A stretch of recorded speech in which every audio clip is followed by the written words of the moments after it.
La frontière, je t'ai donné un gora. Eh oui, mon vieux. Qu'est-ce que c'est que ça, un gora? Je ne sais pas ce que c'est qu'un gora. Ma foi, non. Oh, mais mon pauvre trognon. Je te savais un peu tard, mais à ce point-là, je n'aurais pas cru. Alors non, tu ne sais pas qu'un gora, c'est un chat. Ah, non, gora, tu veux dire. Allez, moi. Tu dis un gora. Naturellement, je dis un gora. Eh bien, on n'est pas un gora. On ne dit pas un gora. Bah non. Mais qu'est-ce qu'on dit alors? On dit un angora. Tu crois? Je suis même certain. Depuis quand? Depuis toujours. J'avoue que tu m'étonnes un peu. La concierge dit Angora et si elle dit Angora, c'est qu'on doit dire Angora. Tu n'as pas besoin de rigoler, je la connais mieux que toi. Et c'est pas toi avec tes airs malins qui va lui apprendre quelque chose. Et si ensuite que ça? Tout ce qui se passe dans la maison, c'est par elle que je l'ai appris. Tu as raison, je le reconnais, mais ça ne change rien à l'affaire. Pour ce que j'ai dit un angora, sois sûr qu'on dit un angora. Je dirai ce que tu voudras. Et puis après tout, ça m'est bien égal, si nous n'avons jamais d'autre motif de dispute. C'est évident. N'est-ce pas?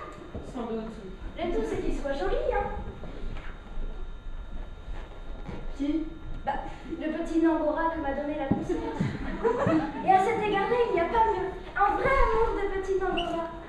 Pas plus gros que mon poing, avec des souliers blancs, des yeux comme des cerises à l'eau de vie et un bout de queue pointu, comme les tiroirs de ma grand-mère.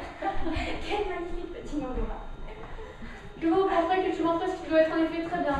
Une simple observation au mot. On ne dit pas un angora. Un petit angora. Pourquoi donc? Parce que c'est du français de cuisine. Oh, eh bien, elle est bonne celle-là, je dis comme tu m'as dit de dire. Pas du tout, je vous teste. Je t'ai dit de dire un angora et pas un petit angora. C'est que dans le premier cas, le A du mot angora est précédé de la lettre N, tandis que c'est la lettre T qui termine le mot petit. Ah. Oui. Mais voilà des histoires, qu'est-ce que je dois dire, moi? Tu dois dire un petit Tangora. C'est bien sûr, au moins. n'en doute pas. Il n'y a pas d'erreur. Sois tranquille. Je tiens à être fixée, tu comprends? Tu dis comme avec une vis. Bon, non, pas non plus. Maintenant, je voudrais ton avis. J'ai envie de l'appeler Zigoto. Excellente idée, hein? Je trouve ça épatant. N'est-ce pas? C'est simple, hein? Et c'est gai. Sans prétention. Et c'est facile à se rappeler. Ça fait rire tout le monde. Ah, ah, ah. Et ça dit bien ce que ça veut dire. Oui, je pense que pour un Tangora, le mot est pas mal trouvé. Un quoi? Un Tangora. Ce n'est pas pour te dire des choses désagréables, mais ma pauvre petite cocotte en sucre, j'ai du mal à me faire comprendre. Fais donc attention, ça pistache, on n'est pas un tangora. C'est bientôt fini cette plaisanterie là. Permets.